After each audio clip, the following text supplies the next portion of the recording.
Joining us this week on Mixing a Water Mondays, former Gamecock quarterback and captain Perry Orth, who will be a father soon. So congratulations to you, Perry, and your wife, Shannon. But let's get into Gamecock football because it's not all sunshine and rainbows over there. Yeah, Mixing get that water. I'm sure there's plenty of people at work today still drinking water after what they saw this past weekend. And look, you're 2-6. I had Jacob August on last week, and unfortunately you had to go through some lows during your time at South Carolina. During this stretch, loss after loss after loss, what's the most important thing that the players have to do in order to make sure that they're able to continue to show some fight, especially knowing you have 4 games to go still? Yeah, it's the belief that you can get the win that you need, right? It's the belief, the win versus Jacksonville State, a really good Jacksonville State team, by the way. How do I have great weeks of practice leading up to the game so I can go out and execute at the highest level possible? You're at this point, you're playing for pride, you're playing for bowl eligibility. And even more than that, you're playing the game that you love, that you're getting your school paid for to do. And you always want to put the best product out on the field. So it'll be interesting to see how the guys respond to that. It'll be interesting to see how the team overall responds. But in each loss that we've had over the last month, there have been a lot of bright spots. There have been a lot of things that you can highlight and say, hey, we're doing X really, really well.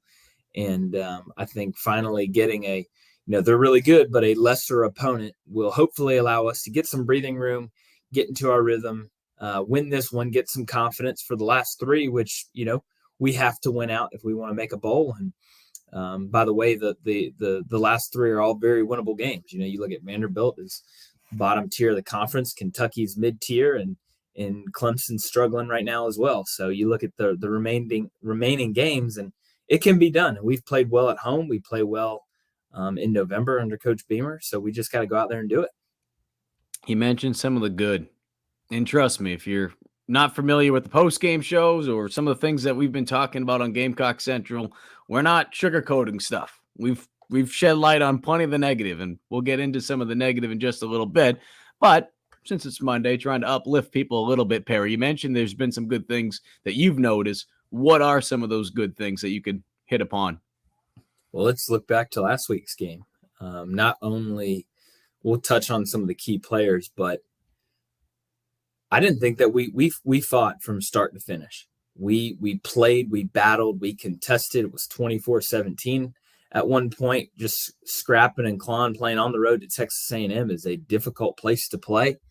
You look at the bright spots. You start at the quarterback position. Spencer has been a godsend to the team. Without him, man, it's hard to say where we would be right now.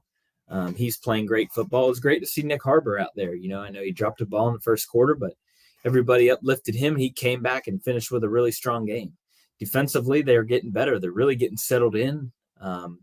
They got beat with a big play to finish out the half, which I think really, really hurt our chances to pull away and come away with a victory. I think you limit that, keep them to 24 points, and I think that there's a different attitude going into that fourth quarter.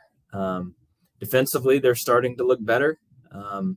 So I hope that we'll be able to tie, the success of the quarterback in the passing game. We need to do a better job protecting. We still are really struggling there, and running the football has been tough, even though the last couple of teams that we've played, they're elite at the defensive line position. And like I said, I think playing a Jacksonville State team will allow us a little bit more breathing room, even though I'll tell you, we were just chatting, Mike, 7-2 with their only losses to Liberty and Coastal Carolina, 2 teams that I don't think I would want us to play right now. So we've got to be focused and ready to play if we want to win the game.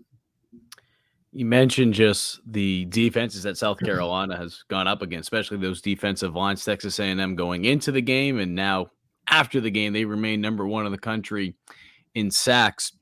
Offensively, I know some people will look at some of the intentional groundings that took place with Spencer Rattler as a quarterback. And again, it's not making excuses. It's just trying to let people know on the outside that don't understand, that haven't played that position, including myself, but you have.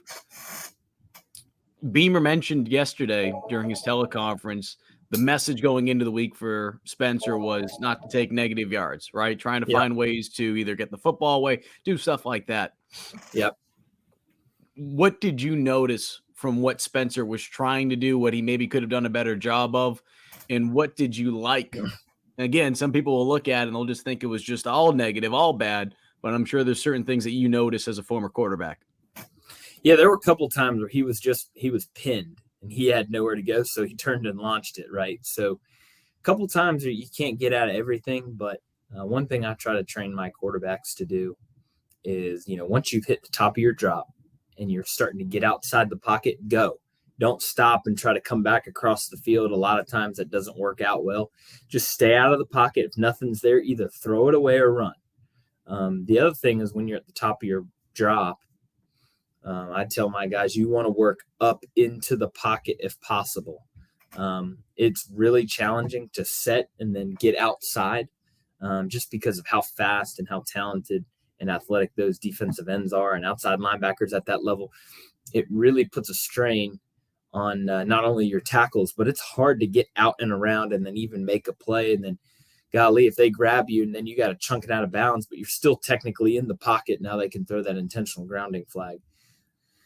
It's hard, but I mean, you could evidently see that the message was get rid of the ball. Don't take negative plays. Don't take sacks. When you get behind the sticks like that, it kills any offense. And, unfortunately, a couple times he got caught, but a couple times held on the ball a little too long. But all in all, it's hard to I know you're asking a pointed question with the intentional groundings, but I think there are a lot of other things that I think we could have done to where those penalties necessarily would have been a lot more minimized instead of, because of our limited possessions and limited drives. When you look at a play like that, you go, oh, if we didn't have that, we would have been X, Y, and Z. Well, he would have been sacked, right? Exactly. So yep. You've got to get rid, but he does have to get rid of the ball. But just in watching, the guys are just getting beat. I don't really know what else to say. I mean, the guys go to pass set and guys are running right by them or splitting double teams. And, I hope that getting back at home and not on the road, they're able to communicate better, feel a little bit more comfortable playing in Williams-Brice. And so all of that matters. All of that stuff matters, especially when playing on the road, and getting back at home will help us hopefully settle in. Now we'll wait and see if Vershawn Lee is back in the lineup this weekend after missing the last two games. Shane Beamer on Sunday listed him as an early questionable for the week. So we'll have to wait and see what his status will be this weekend. But I bring that up, though, Perry, because, whether Vershawn is back in the lineup and South Carolina is struggling to give Spencer that consistency from a protection standpoint, or if Vershawn's not out there and you have Sidney Fugar out there or Wanamaker, whoever at right tackle, maybe it's even Jatavius Shivers, regardless of what the offensive line is this weekend, if they're not being consistent with their blocking, what would you, put your headset on? I know you are a coach, but put your headset on. What would you like to see USC do some more of? Because I think some fans instantly think, well, just bring in a couple tight ends and make the box a little bit tighter. I don't know if you would necessarily agree with that, but that also means there's going to be more defenders in the box, too, that you're going to have to go up against. I was about to say, yeah, you mean that doesn't really fix the problem. Sounds so much easier said than done, though, huh? Well, yeah, I mean, you got the Monday morning armchair QBs out there coaching everybody up, but never played a lick of down of football. But no, I mean, there's numerous things you can do, but eventually you do have to drop back pass. You have to throw the football down the field if you really want to win. You also have to run the ball well, but I think both balance each other out incredibly when you have, offensive line and the tools in the toolbox to go and make it happen. You can run draws and screens. You can roll the pocket. You can slide protect. You can cut block. There's lots of different things. I think one thing that, we can struggle with is getting in a routine of the way that we were taught the game So you look at maybe somebody coming from the NFL, where a lot of the times they're doing a lot of drop back pass, and you can get a bit drop back pass heavy, but you do have to call those to win. And you can't completely change what you do and the scheme that you have to what's the right word, to mold and flex on who you have at the offensive line, because eventually, like, they still have to block, whether you cut protect, whether you throw a screen, whether you roll the pocket. You still have to get in front of somebody and prohibit them from attacking whoever has the football. We just, unfortunately, we don't get a ton of push. So when we get in drop back pass, the downs are obvious. So guys are able to pin their ears back and come. And then when you're able to get pressure with your 4 down, right, or even your 3 down, and you're dropping 7 or 8 into coverage, windows are tight. Quarterback has to hold on to the ball longer, still getting pressure on the quarterback, and it causes a lot of disruption for an offense. Barry, beginning of the game, South Carolina's defense, they did some really good things. I mean, through the first 11 plays, they created 3 sacks, which heading into the game, they only had 13 sacks all year. So really good start. And I'm just looking at the number of plays real quick. I mentioned the 3 sacks through the first 11 plays, and then Texas A&M had 7 plays. So 3, 8, 7, and then that next series they scored. Now some of that has to do with field position, special teams not being able to flip the field the way that they probably needed to be able to help the defense out. But at the end of the day, you have to get things done. I say all that, though, because to start the game, USC, they came out in a 3-3-5 look. And it seemed like A&M wasn't ready for that. Shane Beamer mentioned on Sunday that it was to be able to give them some more speed to create some disruption, which they did exactly that. But it seems like Texas A&M was able to adjust to that. Was there anything that you noticed once A&M was starting to get into a rhythm that the defense maybe wasn't doing a better job of, or is it just simply just not executing the way that they needed to? Yeah, I think A&M made a lot of really solid adjustments. I think they were giving the quarterback lots of quick and easy reads where the ball was getting out of his hand quickly.